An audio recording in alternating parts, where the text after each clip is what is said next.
how do you do this every day? How are you so consistent that even on little sleep with 11 kids and someone's sick and you got this and you're making offers, like, how do you do it every day? If you're going to sit here, I want to get to this result, this is a world of action, I got to get to that result, then how you're feeling, it dissipates. You don't always make the sort of by the book play. You don't do what other people are doing. In its nature, if you're going to follow what the system is, it doesn't provide the ability to compound wealth and do that. So you have to take, each person has to take, in whatever part it is, so you're working, and then you, on the nights and weekends, you take certain risks. Hi, and welcome to Common Denominator, a podcast about mindset, growth, entrepreneurship, and today, real estate. And if we're talking real estate and I'm sitting in this chair, that must mean that the star of the show, the host of the show, Moshe Popack, is in that chair right there. I'm Dave Azer, and I get to chat with Moshe again today. Good to see you, my man. Always good, Dave, and I like this process. It's a lot of fun because I guess we turn the tables and I'm able to hopefully give practical real estate advice. And other advice and other ideas. Because I know just from being in your orbit, people are literally every day coming up to you, sending you messages on social media, asking for advice in business, asking for advice in real estate. So we figured we'd just grab you, put you in that chair, and hit you with a bunch of questions. Yep, that is the story. Yeah. And we can do this. One of the questions that you've gotten before, and I think is a fun place to start, is tell me about a day in the life of Moshe Popack. You can pick today if you'd like, or yesterday. What is there such thing as a typical day? No, everything in my mind starts off with whatever it takes. So they're different. They're different boxes, right? So you, in general, right, you want to be able to give the best version of yourself, right? So you can't be all scattered to the people that you care about and things that need to happen. So let's take the typical day today, okay? Well, let's back up to last night. At the last minute, my wife tells me a friend of ours is having a birthday, and we got to go to this birthday. Meanwhile, I had a completely long day yesterday, so I don't end up getting to bed till like after 1, but I'm up early at like 6, about maybe a little earlier than 6. And we got to get the kids out the door. One of them's not feeling well. Remember, there's 11 kids. Right. The odds are one of them will always not be feeling well. So divide and conquer. The kids. We have help because it's like we run the house like a business, right? It's like it's got to be the systems. There's whiteboards. Everyone has before school activities, after school activities. They got to get places. Fine. We get the kids. Drop off the kids. But then I have my prayer, when I get back, my prayer, my meditation. I had to go went to the doctor's office. We did, what did I do after that? I mean, I'm telling you, it's a complete... and by the way, we showed up here today around noon. So everything you're telling me is pre-noon. Right. So then my son, he's really tough on me, Ellie, 16. He's like, okay, you're meeting me at the gym. We're starting this hardcore workout. I'm going to watch every single food that you put into your body, and we're going to be doing, exact regimented workout. So we got that. Film a couple podcasts. While all this is going on, I'm putting in offers on deals, working with banks to finance stuff, checking in, obviously throughout the entire day. That's constantly happening. Then I'll do a 1 hour with my wife because we work together and we raise the kids together. Then when I get home at night, whatever's going on with the kids, whatever needs to happen happens. They get them to bed, and then it's just every day is just one to the next. Okay, so for the purposes of giving entrepreneurs the secret sauce, I don't know that any of them have the lifestyle that you have with 11 kids, but everyone's busy. We're all busy, right? Yeah. So what would you say, how do you do this every day? How are you so consistent that even on little sleep with 11 kids and someone's sick and you got this and you're making offers, like how do you do it every day? I think it comes down to choice. You have to know, I mean, for my existence, time is short. I live in time, And if you know, it doesn't matter how you feel, right? If you're going to go down, it's what you focus on. If you're going to go down this path of like, oh, I'm feeling crappy today, then that's exactly what's going to happen. Mm-hmm. If you don't focus on how you're feeling, and it's hard, it takes work, it takes specific work, but if you want to accomplish instead, what's the focus? Result. If you're going to sit here, I want to get to this result, this is a world of action, I got to get to that result, then how you're feeling, it dissipates over time. So let me ask you, because given that backdrop, you've had a lot of guests on the show who've talked about the importance of sleep. And you don't get a ton of sleep, but you're highly productive. And a lot of entrepreneurs probably don't get as much sleep as they need. How are you able to wake up on 4 hours of sleep and go, I don't have time to feel sorry for myself. I don't have time to be tired. I got a million things to do. Is it like a conscious choice? Do you nap during the day? How do you do it? What helps me, I'll do like sometime point in the middle of the day or at some point, like a 20-minute meditation really grounds you, and that builds over time. It instead of needing the sleep necessarily, sleep is great, but that definitely helps. But I also give myself a carrot. It's not, I have to trick my brain. Oh wow, just something simple. I'm going to get that really good, Chinese food that I love. It's like, okay, that's going to be my reward. Don't make it so crazy. But you got to trick your brain like, what the hell am I doing? Running myself ragged. But again, I train martial arts. I different things. I change it up. I do some tennis, go to the gym, different things that you need for yourself so you can actually be sane. Yeah. Right? Because it's a lot. It seems like to the outside, I'm used to this, but I don't. Everything's actually in balance. But the more you know yourself, so how much you can really handle it, and then it's like, okay, if I'm really done, I tell my wife, you know what, I'm done. I need an hour. I'm about to collapse. Right. Like that. Do you have a carrot for today? What's today's carrot? Today's carrot, it's a reward because I enjoy it. I enjoy being present. I'm going to play tennis. Oh, I'm going to have an hour of tennis, and that's my thing. I was able to and it's on the calendar. So if you're doing stuff, the carrot, it's got to be on the calendar too, right? Like you got to organize yourself as a step one, right? You gotta be organized, and that's going to be your basis. From that, small wins over time and be like the turtle, which we always talk about. Okay, let's talk about real estate. Specific questions that people have asked, stuff that you're passionate about talking about. One of them is office buildings. You are bullish on this, where a lot of people are running away from that. Why do you feel like this is the time to purchase office buildings? Real estate in general is very local, and you have to look at the numbers. I always talk about the numbers in business. So the numbers of people, what affects the value of office buildings is, are people going back to the office? So I just saw a recent article, South Florida, out of the entire country, the most amount, it's over 80% of people are back in the office. We're almost at pre-pandemic levels. However, but what's the narrative nationwide? That's why it's a disconnect. Narrative nationwide, office buildings are terrible. Nobody's going back to the office. But nationwide, it's about 65%. And from 8 months ago, it's gone from about 50% occupancy to now we're at 65. And people are seeing, owners of businesses are seeing that we need to be together and collaborate in order to get stuff done, because then someone else is going to eat your lunch. In business, it's tough.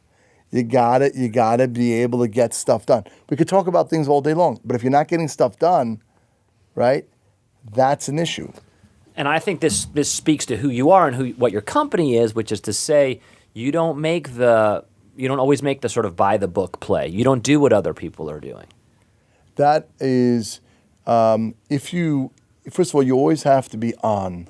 In a way, if you're running a business, or real estate, you have to be a contrarian. Why? If you're gonna, in its nature, if you're gonna follow what the system is, the system we've known, again, numbers. it doesn't provide, if you follow systems, you're going to school, you're doing this, you're not, it doesn't provide, if you have big dreams, and everybody should have big dreams, it doesn't provide, given the constraints of the system, it doesn't provide the ability to compound wealth and do that. So you have to take, each person has to take, in whatever part it is, so you're working, and then you, on the nights and weekends, you take certain risks that are calculated, because if you don't do it, then 10 years pass and you didn't do it, right? So I'm a big proponent of doing the due diligence. It's free, finding out information and pulling triggers and believing in each person has to believe in themselves. And it's got to feel real good when it hits. That's got to feel good. When you get the wins, it's like I would be sitting at night with a scotch, and I'd be like, yeah, years, because it's years and years and years in the making, right? I was just reminiscing, right? 2010, just about 2009, basically 10, right? 3 kids, no job, and where things are. And I believe that it's possible for every single person, if they're willing to work hard and calculated, smart, read a lot, get informed, don't be shy, ask many questions, be okay. It's not failure. Why don't I even want to use that word failure? It's not failure. It's learning. Call it learning. Oh, this thing happened. Wow, this is so great. Yeah, I paid a school, like a schooling. I learned, and next time I'm going to have information, personal. And that's the only way. And you get a lot of questions sort of relative to that, and you've talked to a lot of guests about that, which is to say the art of pivoting, the art of, for a small business owner, for an entrepreneur, yeah, I've got this idea, but it's just not working. I can't be so stubborn that I'm just going to keep beating my head against the wall. Maybe I got to it's still a good idea, but I got to take it here. Yeah. Pivoting is, it's 100% of the time. I've never seen, the things that I worked really hard on usually didn't work. And out of nowhere, that's the way things go. Out of nowhere, those are the things that end up being the most successful. So you gotta create the vessel, be around, keep moving. You gotta know the math. I keep saying that. There's so many people, probably over 75% of people that start businesses or real estate, for some reason, they don't really understand the math of things. I was sitting last night with somebody. He's an investment banker, but now he's looking to build some big tower, and he put a couple $1 million, deposit down. And I'm like, there's so much that goes into that. I don't know that this guy necessarily knows what really Do you goes say into anything, or you just sort of say it afterwards? I hear you. I say. I don't know what I say. I say I hear you. Here's my phone number if you have any. But I see it all the time, and maybe that's his journey. Right. You know what I mean? Maybe that's their journey. I always try to, if someone reaches out, I try to help. But everyone has to do their work themselves. I just feel like, to have this idea in any field, and then you excitedly tell this person who's super successful in that field, and they go, huh, that's your journey. That's your journey. Huh. Yeah. No, I've gotten smashed many times. I've gotten smashed and had to learn. People would tell me, now my son, he has this idea to rent out luxury cars, and he's doing it at 18. He believes in it so much. I'm like, you know what? Try. Yeah. Try, because I don't see the math of it, but you know what? Yeah. Like, maybe that's his learning. Yeah. I love that. So I guess some of this is market dependent, but the summer, which we're in now, is a great time in many markets to buy a home. Let's talk a little bit about that. I know that you're excited about that topic. I'm excited. Well, summertime now, before interest rates are going to go down, the way it works, it's an inverse relationship. As interest rates go down, the demand goes up because the costs of funds and the cost of mortgages end up going down. So more people look to buy homes. I love now. Now, we're in the summer. We're going in the summer. In Florida especially, everyone's, out to lunch. Everyone, before interest rates, because I don't think they're going to drop interest rates over the summer. there'll be much more supply and a lot less demand, which means that it becomes a buyer's market. Which means again that concept of putting 10 lowball offers, and being quick to accept if they're gonna take 70 cents on the dollar, that's the buy. Again, it's how you make money in real estate is how you buy, and then hold for a long time. Try to hold 10 years, and see how that goes. If people just did that, you'd see. But we don't have patience. Everything's fast. Right. I'm wondering if off the top of your head you can come up with one or two things that home buyers get wrong. The mistakes that they make when they buy a home, whether it's thinking that won't be a problem, I'll fix that later, or that noise it'll go away, or the traffic won't be. I don't know. I'm sure there's things that people are super excited, and they do it, and then they're like, whoops. Right. I've definitely not doing a full due diligence on the condition of the house. All of a sudden, okay, so you close a couple months later. Okay, there's an issue with the pool. You get a bill for $10,000. Or AC, or landscaping, or whatever that, and you're like, no way should it have cost that, but no, inflation, supply chain, whatever names they want to use, and the guy's just sitting there. You want to pay it or not? Otherwise, you don't have a pool for the summer, or whatever, right? So you have that, and obviously insurance and taxes, especially in Florida. Insurance is nuts. It's actual dollars out of your pocket. In my opinion, for nothing, because a little secret, I don't think that because most of the premium is hurricane insurance. And the current insurers, if a real hurricane happened in Florida, they don't have the capacity, based on, again, the math, to pay out the policyholders. Which is a terrifying thought. Right. I mean, but sometimes thoughts are terrifying. Yeah. But I'm a big believer in living in reality and trying to make light of it, because we don't control anything anyhow. So you do the best you can. Yeah. And we live in South Florida, obviously, and insurance here we're in a really dire state. That's got to come into the calculus, right? Like, how old is the house, and is it in a flood zone, and how close is it to the beach, or wherever you live? The insurance has to play a part. I if you're not going to decide, the decision has to be that I'm going to live here for at least 5, maybe 7 years. And it's not necessarily a business investment. The home that you buy is not that. It's for peace and safety for my family. Let's just say that's what it is. Otherwise, in Florida, because your cost of renting, you should rent. Mm-hmm.